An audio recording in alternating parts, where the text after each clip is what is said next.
ዲስታንስ እና ዲስፕሌስመንት በፊዚክስ ውስጥ ምን ማለት እንደሆኑ እስቲ እንይ። ዲስታንስ ስካለር ኳንቲቲ ሲሆን ዲስፕሌስመንት ደግሞ ቬክተር ኳንቲቲ ነው። ስካለር እና ቬክተር ኳንቲቲስ ምን ማለት እንደሆኑ ለማታውቁ በቀላሉ ላሳያችሁ። ለምሳሌ እዚህ ጋር ቆማችኋል እንበል። ቤታችሁ ደግሞ እዚህ ጋር ነው። ቤታችሁ የት ነው ስትባሉ 40 ሜትር ላይ ነው ብትሉ ቤታችሁ ያለበትን መንገር አንችልም። ለምን? 40 ሜትር ወደዚህ ሊሆን ይችላል፣ ወደዚህ ወደዛ ሊሆን ይችላል። ነገር ግን 40 ሜትር ወደ ሰሜን ምዕራብ ብትሉ ቦታውን ማግኘት ይቻላል። ከዚህ የምንረዳው በአቅጣጫ የግድ መገለጽ ያለባቸውን ቬክተር ኳንቲቲ ስንላቸው ያለ አቅጣጫ የሚገለጹትን ስካለር ኳንቲቲ እንላቸዋለን። ለምሳሌ ጊዜ ስካለር ኳንቲቲ ነው።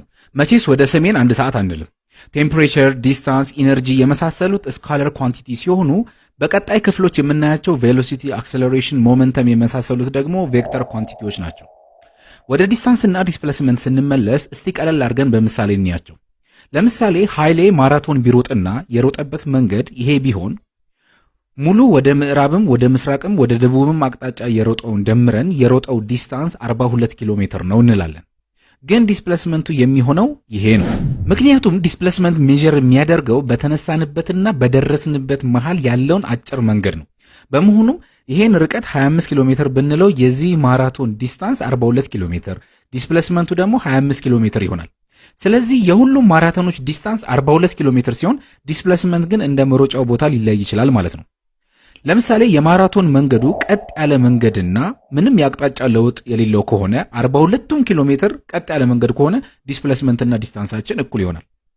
በሌላ በኩል ቀጥ ያለ መንገድ ሆኖ የመንገዱ ርዝመት ለምሳሌ 30 ኪሎ ሜትር ቢሆን እና ኃይሌ 42 ኪሎ ሜትር ለመሮጥ 30 ኪሎ ሜትሩን ሮጦ አቅጣጫ ቀይሮ ወደ ኋላ 12 ኪሎ ሜትር ቢሮጥ የሮጠው ዲስታንስ ሁለቱን ደምረን 42 ኪሎ ሜትር ይሆናል። ምክንያቱም ዲስታንስ ስካለር ስለሆነ አቅጣጫ ማተር አያደርግም። ነገር ግን ዲስፕሌስመንቱ ከሮጠው 30 ኪሎ ሜትር 12 ኪሎ ሜትር ወደ ኋላ ስለተመለሰ 18 ኪሎ ሜትር ይሆናል ማለት ነው። ኃይሌ የሮጠው ክብ ትራክ ላይ ቢሆንስ እንበል። እየዞረ 10 ኪሎ ሜትር ቢሮጥ ዲስታንሳችን 10 ኪሎ ሜትር፣ ዲስፕሌስመንታችን ግን 0 ይሆናል። ምክንያቱም እየዞረ ወደ ተነሳበት ቦታ ስለሚመለስ ማለት ነው። ለዚህም ነው አትሌቶቻችንን ሎንግ ዲስታንስ ራነር እንላቸዋለን እንጂ ሎንግ ዲስፕሌስመንት ራነር አንላቸው። የመጨረሻ ምሳሌ ልስጣችሁ። እዚህ ጋር ቤት ቢኖር፣ እዚህ ጋር መንገድ ቢኖር ሰዎች ከቤታቸው ወጥተው መንገድ ላይ ቢቀሩ ዲስፕሌስድ ሆኑ፣ ተፈናቀሉ እንላለን። ነገር ግን ወደ ቤታቸው ቢመለሱ ተፈናቀሉ አንልም። ዲስፕሌስመንታቸው 0 ነው። ምክንያቱም ከቤታቸው ወጥተው ወደ ቤታቸው ስለተመለሱ ማለት ነው። ግን ሄዶ የተመለሱበትን ዲስታንስ ካልኩሌት ማድረግ እንችላለን።